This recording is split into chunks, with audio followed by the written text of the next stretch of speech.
Bismillahirrahmanirrahim. Assalamu alaikum student. Today I am going to solve exercise 5A question of D1 8th edition. Before starting the question, I request you please subscribe my channel and press the bell icon button. Let's start question number 8. Given that A, B and C having a lower and upper bound values, determine the upper and lower bounds of A plus B. इस question में हमारे पास A, B, C की range of values दी हुई हैं और ये range of values जो हैं अपर एंड लोअर बाउंड की फॉर्म में गिवन है। यहाँ पर ए की लोअर बाउंड वैल्यू 1.25 है, जो इसकी अपर बाउंड वैल्यू है वो 1.35 है। फिर बी की जो लोअर बाउंड वैल्यू जो मिनिमम वैल्यू यहाँ पे है 15, अपर बाउंड वैल्यू 25 है। इसी तरह सी की लोअर बाउंड वैल्यू जो है वो 0.675 है और अपर बाउंड वैल्यू जो है वो 0.685 है। यहाँ मैंने मेंशन कर दी है। अब आपने कैलकुलेट करना है कि पार्ट ए में A plus B upper and lower bound value. तो देखें यहाँ पर हमने जो ए प्लस बी को सम करना है उसकी अपर बाउंड पहले वैल्यू निकालनी है और फिर हमने लोअर बाउंड वैल्यू कैलकुलेट करनी है। पहले हम लोअर बाउंड वैल्यू कैलकुलेट करते हैं। इसको एल बी से मैं रिप्रेजेंट कर रहा हूँ लोअर बाउंड को, और अपर बाउंड वैल्यू को यू बी में लिखूंगा। तो यहाँ पर देखो A plus B lower bound value के लिए आपने ए भी लोअर बाउंड वैल्यू होनी चाहिए और बी भी लोअर बाउंड वैल्यू होनी चाहिए। तो दोनों की लोअर बाउंड वैल्यू आप ए और बी की ले लेंगे और उसको सम करेंगे तो आपके पास जो है आंसर आ जाएगा। यहाँ पर ए की जो लोअर बाउंड वैल्यू है वो 1.25 है और बी की लोअर बाउंड वैल्यू कितनी दी हुई है 15। इसको आप सम कर लें, वैल्यू बन जाएगी 16.25। अब आपने नेक्स्ट पार्ट में ए प्लस बी की अपर बाउंड वैल्यू लिखनी है। तो ए प्लस बी की अपर बाउंड वैल्यू के लिए दोनों वैल्यूज जब आप सम करेंगे तो ए भी अपर बाउंड आएगी और बी की वैल्यू भी अपर बाउंड आएगी। तो यहाँ हम लिख लेंगे A upper bound value plus B upper bound value. तो आपको यहाँ पर देखें ए जो है इसकी अपर बाउंड वैल्यू क्या आ रही है 1.35। तो ये हमने यहाँ पर लिख दिया 1.35 और बी की अपर बाउंड वैल्यू क्या आ रही है 25। अब आप इसको सम करें तो ये वैल्यू बनती है 26.35। Question 8 part B, calculate the upper and lower bound value of B minus A. देखें यहाँ पर बी में से ए को सब्ट्रैक्ट करना है। जब भी डिफरेंस आए तो डिफरेंस में अपर और लोअर बाउंड वैल्यू का रूल ये है कि आपने जो फर्स्ट वैल्यू है अगर यहाँ लोअर बाउंड लिखा हुआ है तो फर्स्ट वैल्यू के लोअर बाउंड ले लें और सेकंड वैल्यू जो ए है उसका अपर बाउंड ले लें, यानी ऑपोजिट ले लें डिफरेंस में। इसी तरह बी माइनस ए में जब आपने इसका डिफरेंस अपर बाउंड डिफरेंस लेना है तो आपने जो फर्स्ट वैल्यू है बी उसका अपर बाउंड ले लें, यहाँ अपर बाउंड है, और जो सेकंड है इसके ऑपोजिट उसका वो लोअर बाउंड लिखते हैं। तो इस वे से आपने करना है, ये आपने ध्यान में रखना है। तो जब आप इसकी लोअर बाउंड बी की लोअर बाउंड लेंगे, बी की मिनिमम वैल्यू लेंगे और ए की अपर बाउंड वैल्यू लेंगे तो इसका जो डिफरेंस आएगा रेंज ऑफ वैल्यूज में वो लोएस्ट होगा। और इसी तरीके से जब आप यहाँ पर बी और ए में अपर बाउंड का डिफरेंस लेंगे तो आपने डिफरेंस जो है वो इनमें मैक्सिमम लेना है कि अब जो बी और ए का जो मैक्सिमम डिफरेंस बनता है तो बी की अपर में से ए की लोअर को जब मिस करेंगे तो यहाँ पर नोट करो कि लोअर बी की लोअर बाउंड वैल्यू क्या है, वो है 15। तो यहाँ हम 15 लिख देते हैं। ए की अपर बाउंड वैल्यू क्या है 1.35। ये देखें यहाँ मैंने मेंशन किया हुआ है 1.35। तो यहाँ -1.35 आ जाएगा। अब इसका डिफरेंस ले लें तो ये वैल्यू आ जाएगी 13.65। इसी तरह बी माइनस ए की अपर बाउंड वैल्यू आपने कैलकुलेट करनी है। तो इसकी अपर वैल्यू कैसे कैलकुलेट होगी कि बी की आपने अपर बाउंड वैल्यू ले लिखनी है, यहाँ पर 25 है, यहाँ पर देखें बी के सामने अपर बाउंड 25 है और ए की लोअर बाउंड लिखनी है वो है 1.25। तो यहाँ 1.25 लिख दें। अब आप इसका डिफरेंस लें तो ये वैल्यू आ जाएगी 23.75। Part C, calculate the lower and upper bound value of A divided C. देखें इसमें जैसे हमने डिफरेंस में लिया था कि जब हम लोअर बाउंड लेते हैं बिटवीन टू वैल्यूज, तो उसमें फर्स्ट वैल्यू का को हम लोअर बाउंड लिखते हैं और सेकंड को अपर बाउंड लिखते हैं। बिल्कुल इसी तरह ए डिवाइडेड सी में जब आपने डिवाइड करना है तो जो ए है उसकी वैल्यू हम लोअर बाउंड लिखेंगे लेंगे और सी की अपर बाउंड वैल्यू से उसको डिवाइड करेंगे, तो उससे हमारे पास ए डिवाइडेड सी की लोअर बाउंड वैल्यू कैलकुलेट हो जाएगी। इसी तरीके से ए डिवाइडेड सी अपर बाउंड में यहाँ पर पहली जो वैल्यू है ए, उसको जो न्यूमरेटर में आना है वो अपर बाउंड लेंगे और जो डिनोमिनेटर में है यानी जिससे डिवाइड करना है उसको लोअर बाउंड लेंगे, तो ए डिवाइडेड सी की अपर बाउंड वैल्यू कैलकुलेट होगी। तो यहाँ पर ये मैंने सेकंड वैल्यू जो है सी इसको लोअर बाउंड लिख लिया है। अब आप नोट करो कि ये बिल्कुल डिफरेंस में भी हमने यही किया था कि जब टू वैल्यूज में डिफरेंस ले रहे थे, अपर लोअर बाउंड में बी माइनस ए में बी को लोअर रखा था और ए को अपर रखा था। बी माइनस ए का जब अपर बाउंड डिफरेंस ले रहे थे तो बी को अपर रख लिया था और ए को लोअर रख लिया था। बिल्कुल इसी तरह ए डिवाइडेड सी में ए को लोअर और सेकंड वाले को अपर, इसी तरह ए डिवाइडेड सी अपर बाउंड में ए को अपर और सी को लोअर रखेंगे। अब हम यहाँ पर इनकी वैल्यूज लिख लेते हैं। तो ये मेरे पास वैल्यू बन जाएगी। तो यहाँ पर ए की जो लोअर बाउंड वैल्यू है वो है 1.25, उसको आपने डिवाइड करना है सी की अपर बाउंड वैल्यू से, वो है 0.685। इसी तरह यहाँ पर ए की अपर बाउंड वैल्यू दी 1.35, तो ये हम यहाँ पर लिख लेंगे 1.35 और इसको डिवाइड करना है सी की लोअर बाउंड वैल्यू से, वो है 0.675।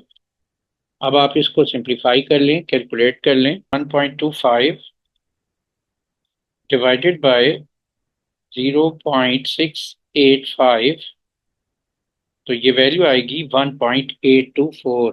तो हम यहाँ लिख देंगे 1.824। इसी तरह इसकी हम वैल्यू कैलकुलेट करते हैं। 1.35 को डिवाइड करते हैं 0.675 से, तो ये 1.35 डिवाइडेड बाय 0.675, तो ये वैल्यू आती है 2। तो ये एग्जैक्ट आंसर आ गया है 2। अब आपने इनको 3SF वैल्यू तक आंसर लिखना है।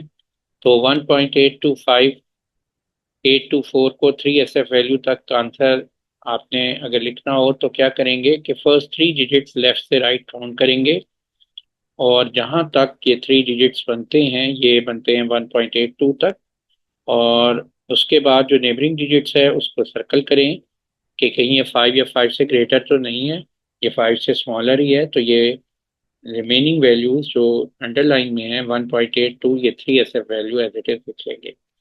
तो ये हमारा आंसर आ गया है 1.82। अब हम इसके पार्ट डी पे आते हैं।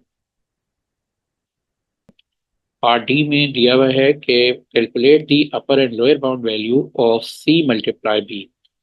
तो ये इसमें भी आपने जैसे आपने एडिशन में किया था कि जब आपने अपर एंड लोअर बाउंड वैल्यू लेनी है तो मल्टीप्लिकेशन में भी दोनों वैल्यू का मल्टीप्लिकेशन लोअर बाउंड है, तो दोनों वैल्यू लोअर बाउंड लेंगे, सी भी लोअर बाउंड लेंगे और बी भी लोअर बाउंड वैल्यू लेंगे। और इसी तरह अगर आपने इसकी अपर बाउंड लेनी है तो सी मल्टीप्लाई बी की अपर बाउंड वैल्यू हम कैसे कैलकुलेट करेंगे, सी की अपर बाउंड वैल्यू ले लेंगे और बी की अपर बाउंड वैल्यू ले लेंगे और उनको आपस में मल्टीप्लाई कर देंगे। सी की लोअर बाउंड वैल्यू क्या आ रही है वो है 0.6775 और बी की लोअर बाउंड वैल्यू क्या आ रही है 15। इसी तरीके से यहाँ पर इसकी हम अपर एंड लोअर बाउंड वैल्यू लिख लेते हैं। तो सी की अपर बाउंड वैल्यू नोट करो कि क्या है, यहाँ पर नोट करें कि ये वैल्यू अपर बाउंड सी की बन रही है 0.685 और बी की अपर बाउंड वैल्यू क्या बन रही है 25। अब आप इसको सिंप्लीफाई कर लें। अब इसको हम मल्टीप्लाई कर लेते हैं 15 को 0.675 से, तो ये वैल्यू आ जाएगी 10.675। 1 to 5, और इसी तरह 0.685 को 25 से मल्टीप्लाई करें तो ये वैल्यू बनती है 17.125। अब यहाँ पर नोट करें कि ये हमारे पास जो वैल्यूज आ रही हैं इन तमाम पार्ट्स की, अपर एंड लोअर बाउंड वैल्यूज, इसको आपने थ्री सिग्निफिकेंट फिगर तक लिखना है। तो थ्री सिग्निफिकेंट फिगर तक लिखने के लिए हम क्या करते हैं, लेफ्ट से राइट डिजिट्स काउंट करते हैं सिग्निफिकेंट, और जो फर्स्ट थ्री डिजिट्स हैं वो 3SF वैल्यू तक बनेंगे। तो यहाँ से आपने काउंट किया फर्स्ट सेकंड थर्ड, और उसके साथ जो नेबरिंग डिजिट्स है उसको सर्कल कर लेंगे। अगर वो 5 से ग्रेटर है तो ये जो लेफ्ट साइड पे अंडरलाइन ये जो वैल्यू आ रही है जिसको मैंने अंडरलाइन कर दिया है, ये 1 इंक्रीज हो जाएगा। तो ये जो आंसर बनेगा हमारा वो बन जाएगा 16.3। इसी तरीके से जो ए प्लस बी की अपर बाउंड वैल्यू है 626.35, इसको भी 3SF वैल्यू तक आपने लिखना है। तो 3SF वैल्यू कहाँ तक बनती है, ये 26.3 तक, ये जो फर्स्ट थ्री डिजिट्स हैं लेफ्ट टू राइट, तो वो हमारे थ्री सिग्निफिकेंट फिगर हैं। तो आपने नेबरिंग डिजिट्स को देखना है, ये 5 है तो इसलिए ये जो इसका लेफ्ट साइड पे फर्स्ट डिजिट आ रहा है इसमें 1 इंक्रीज हो जाएगा और ये वैल्यू बन जाएगी 26.4। इसी तरीके से बी माइनस ए में हम करेंगे। तो बी माइनस ए में नोट करें, हमारे पास जो 3SF वैल्यू है वो थर्ड डिजिट्स लेफ्ट से राइट थ्री डिजिट्स हमने लिखने हैं। तो फर्स्ट थ्री डिजिट्स में 13.6 बनता है। राइट साइड का जो नेबरिंग डिजिट है वो 5 है। तो आपने अगर वो 1 से 5 या 5 से ग्रेटर हो तो जो लेफ्ट साइड के डिजिट्स में 1 ऐड कर देते हैं तो ये वैल्यू 13.6 से 13.7 हो जाएगी। इसी तरीके से इस पार्ट के आंसर में 23.75 में भी नोट करें कि फर्स्ट थ्री डिजिट्स जो हैं वो 3SF वैल्यू तक आने हैं। तो जो नेबरिंग है वो 5 है, तो इसलिए जो राइट टू लेफ्ट जो सर्कल के बाद जो फर्स्ट डिजिट आ रहा है वो उसमें 1 इंक्रीज कर देंगे, क्योंकि ये नेबरिंग डिजिट्स 5 है तो इसलिए ये 8 हो जाएगा। तो यहाँ हो जाएगी वैल्यू 23.8। इसी वे से, और लास्ट हमारे पास पार्ट डी है, इसको भी 3SF वैल्यू तक आंसर को लिखना है।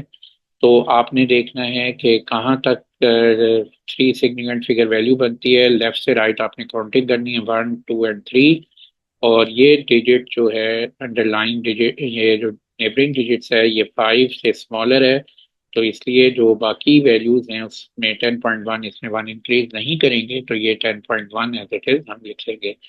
इसी तरीके से यहाँ 17.125 में भी 3SF तक आंसर लिखना है। लेफ्ट से राइट थ्री डिजिट्स हमने काउंट किए। नेबरिंग जो है 5 से स्मॉलर है, जो राइट साइड का फर्स्ट नेबरिंग डिजिट्स है, तो इसको सर्कल किया हमने तो ये 5 से स्मॉलर है, तो ये वैल्यू में 1 इंक्रीज नहीं करेंगे और 17.1 एज इट इज लिख लेंगे। तो ये हमारा आंसर आ गया है थ्री सिग्निफिकेंट फिगर तक। Question 9. Pakistan population was 23 crore 58 lakh 20,000 in 2020. The value has been rounded to nearest 10,000. What is the largest and smallest possible value of the population? देखिए यहाँ पर हमारे पास जो पॉपुलेशन दी हुई है पाकिस्तान की वो 23 करोड़ 58 लाख 20,000 है, उसको मैंने पी सपोज कर लिया है। और आपने लार्जेस्ट पॉसिबल वैल्यू और स्मॉलेस्ट पॉसिबल वैल्यू कैलकुलेट करनी है इस गिवन वैल्यू की। तो स्मॉलेस्ट और लार्जेस्ट पॉसिबल वैल्यू कैलकुलेट करने के लिए सबसे पहले हमें इस वैल्यू की lower and upper bound value calculate करनी है, और lower and upper bound value को कैलकुलेट करके हम largest possible value of population और smallest possible value of population calculate कर सकते हैं। यहाँ पर देखें, ये मैंने लिखा है कि पी सपोज कर लिया है इस वैल्यू को पी के इक्वल, तो P greater than equal to होगा lower bound value, P is less than equal होगा अपर बाउंड वैल्यू। ये ऑलरेडी हम क्वेश्चन 7 में डिस्कस कर चुके हैं कि लोअर एंड अपर बाउंड क्या वैल्यू कैसे कैलकुलेट करते हैं और कौन सी वैल्यू को अपर एंड लोअर बाउंड हम कहते हैं। इसकी भी डिटेल वीडियो 7 में देख सकते हैं। तो यहाँ पर देखो, लोअर बाउंड वैल्यू निकालने के लिए हमें इस वैल्यू की एक्यूरेसी चाहिए। हम देखेंगे कि ये राउंडेड वैल्यू किस नियरेस्ट वैल्यू तक राउंड हुई हुई है। नियरेस्ट राउंडेड वैल्यू वो एक्यूरेसी होगी। तो यहाँ पर नोट करो कि ये लिखा हुआ है 10,000, नियरेस्ट टू 10,000। तो ये मैंने यहाँ पर लिख दिया है कि nearest to, rounded to nearest 10,000। तो ये नियरेस्ट 10,000 जो है ये शो करता है कि ये इसकी एक्यूरेसी है 10,000। अब आपने lower and upper bound value लेने के लिए क्या करते हैं कि जो वैल्यू आपके पास गिवन है 23,58,20,000, उसमें से जो एरर बनता है उसको माइनस करेंगे, और इसी तरह जो अपर बाउंड में एरर को प्लस करेंगे। तो लोअर बाउंड में एरर को माइनस करना होता है गिवन वैल्यू में से एरर को, और अपर बाउंड में ऐड करना होता है। और एरर कैसे कैलकुलेट करते हैं, ये जो गिवन वैल्यू एक्यूरेसी दी हुई है इसका हाफ ले लेंगे। तो इसका हाफ आप देखिए कि 5,000 बनता है। तो उसे जब डिवाइड करेंगे 10,000 को तो ये वैल्यू आ जाएगी 5,000। इसी तरह अब आप इस जो अपर बाउंड वैल्यू लेने के लिए हम कैसे कैलकुलेट करेंगे कि 23,58,20,000 में आप प्लस कर देंगे एरर को। अब आप देखो कि जो एरर आ रहा है 5,000, तो 23,58,20,000 में से माइनस किया 5,000, तो ये वैल्यू कितनी हो जाएगी, 23,58,15,000 ये वैल्यू आ जाएगी। इसी तरह ये अपर बाउंड वैल्यू कैसे कैलकुलेट करेंगे कि इसमें 23,58,20,000 में हम प्लस कर देंगे 5,000, तो ये वैल्यू बन जाएगी 23,58,25,000। आपने रेंज ऑफ वैल्यूज कैलकुलेट कर ली हैं। तो पी की value greater than equal to है 23,58,15,000। तो ये हमारी स्मॉलेस्ट पॉसिबल वैल्यू आ गई है।